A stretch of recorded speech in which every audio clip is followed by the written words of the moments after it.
Piece उठेकी blackmailing कला कहला तो स्वामी पाखु छाड़देवी मो सहित तू आसबू ना नहीं एमती विभिन्न प्रकार कहला। पुणी थरे सम्मान कहानी देह सुख पाई सिंदूर देला प्रेम करुछि बोली स्त्री डाकिला आउ दिन राति शारीरिक सुख रखिला आउ एबे छाड़ीदेला। हाँ आज्ञा एभली घटना कहीं बारंबार घटुची ता आपण माने विचार करंतु।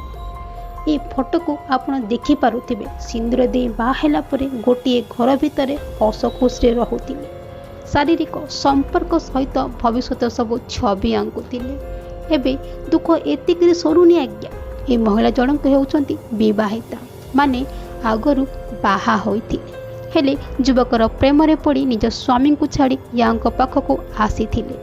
कस्तूरींकर विश्वजित सहित प्रेम संपर्क गढ़ी उठितिला। यहा परे शारीरिक संपर्क रूप नेइथिला परे प्रेमिका अलग जगार विवाह करथिले।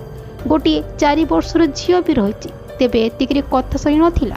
प्रेमिक विश्वजित प्रथमरु जहा रखिथिबा अश्लील फोटो प्रेमिका कस्तूरी और स्वामी को देखै देइथिला। यहा परे कस्तूरी ठारू अलग होई गले तांकर स्वामी आउ यहा परे विश्वजित कस्तूरी को कहला तुम पाखक चली आसे मु ते सिंदूर देवी आउ सबुदिन पाई रखिबी आउ एमिति कहि विभिन्न स्थान रे घर भड़ा नेला शारीरिक संपर्क रखिला आउ एबे कस्तूरी को छाड़ी फेरार होई सारिछि प्रेमिक।